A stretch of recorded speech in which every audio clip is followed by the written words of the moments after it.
നമസ്കാരം, ഓപ്പൺ ന്യൂസിലേക്ക് സ്വാഗതം. ഇന്നത്തെ പ്രധാന വാർത്തകളിലേക്ക്.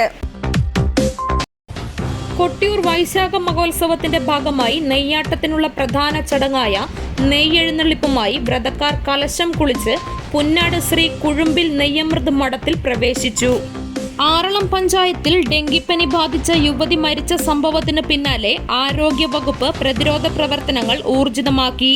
ഈ കഴിഞ്ഞ തിങ്കളാഴ്ചയാണ് ആറളം പൂതക്കുണ്ട് സ്വദേശിയായ 30 വയസ്സുകാരിയായ വീട്ടമ്മ ഡെങ്കിപ്പനി ബാധിച്ചു മരിച്ചത്. 16ാം നിയമസഭയുടെ സ്പീക്കർ തിരഞ്ഞെടുപ്പ് ഇന്ന്. മത്സരരംഗത്ത് ചരിത്രത്തിൽ ആദ്യമായി 3 പേർ. പേരാവൂർ പഴയ ബസ് സ്റ്റാൻഡിലെ അശാസ്ത്രീയമായ ബസ് കാത്തിരിപ്പ് കേന്ദ്ര നിർമ്മാണം കാരണം യാത്രക്കാർ ദുരിതത്തിൽ. പ്രായമായ സ്ത്രീകൾ ഉൾപ്പെടെയുള്ളവർക്ക് ഇരിക്കാൻ പോലും ഇടമില്ലാത്ത അവസ്ഥയിലാണ്. മഴക്കാല മുന്നൊരുക്കം, സുരക്ഷയും ഗതാഗത നിയന്ത്രണവും ശക്തിപ്പെടുത്തി കൊച്ചി മെട്രോ. ട്രെയിനിലെ വാതിൽപ്പടി യാത്രക്കാർക്കും സാമൂഹിക വിരുദ്ധർക്കും പണി കിട്ടും. AI ക്യാമറകൾ സ്ഥാപിക്കാൻ റെയിൽവേ. മലപ്പുറത്ത് അലുമിനിയം കലത്തിനുള്ളിൽ തല കുടുങ്ങിയ 1.5 വയസ്സുകാരനെ ഫയർഫോഴ്സ് രക്ഷപ്പെടുത്തി. മലപ്പുറം തൃക്കല്ലങ്ങോടാണ് സംഭവം. കളിക്കുന്നതിനിടയിൽ കുട്ടിയുടെ തല അബദ്ധത്തിൽ കലത്തിൽ കുടുങ്ങുകയായിരുന്നു. സൗദി അറേബ്യയിലെ അൽ ഖസീമിലുണ്ടായ ദാരുണമായ വാഹനാപകടത്തിൽ മലയാളി അടക്കം 2 പ്രവാസികൾ മരിച്ചു.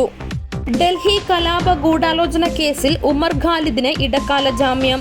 ജൂൺ 1 മുതൽ 3 വരെയാണ് കർശന ഉപാധികളോടെ ജാമ്യത്തിൽ പുറത്തിറങ്ങാനാവുക. ചെങ്ങന്നൂർ ഗവൺമെന്റ് വനിതാ ITI വിദ്യാർത്ഥിനികൾക്ക് വീണ്ടും ഭക്ഷ്യവിഷബാധ. സർവേയർ വിഭാഗത്തിലെ 5 വിദ്യാർത്ഥിനികളെ ശാരീരിക അസ്വസ്ഥതകളെ തുടർന്ന് ആശുപത്രിയിൽ പ്രവേശിപ്പിച്ചു. പത്തനംതിട്ട കോഴഞ്ചേരി ജില്ലാ ആശുപത്രിക്കെതിരെ ഗുരുതര ചികിത്സാ പിഴവ് ആരോപണം. കുത്തിവയ്പ്പെടുത്ത ശേഷം ശരീരത്തിനുള്ളിൽ സൂചിയുടെ ഭാഗം കുടുങ്ങിയെന്നാണ് പരാതി. എബോള വൈറസ് റിപ്പോർട്ട് ചെയ്ത സാഹചര്യത്തിൽ കൊച്ചി വിമാനത്താവളത്തിൽ മുൻകരുതൽ നടപടികൾ ശക്തമാക്കി.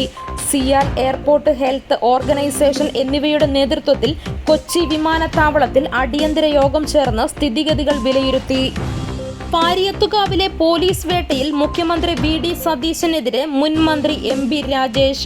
മുഖ്യമന്ത്രിയായി വടശ്ശേരി ദാമോദരൻ മേനോൻ സതീശൻ സ്ഥാനമേറ്റതിന്റെ 3ാം നാളാണ് ദളിത് കുടുംബങ്ങളെ ഒഴിപ്പിക്കാൻ പോലീസ് വേട്ടക്കിറങ്ങിയതെന്ന് രാജേഷ് പറഞ്ഞു.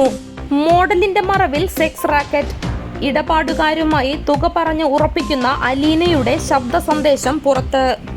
ആലപ്പുഴ താമരക്കുളത്ത് താറാവുകൂട്ടിൽ കയറിയ 12 അടിയോളം നീളമുള്ള കൂറ്റൻ പെരുമ്പാമ്പിനെ പിടികൂടി.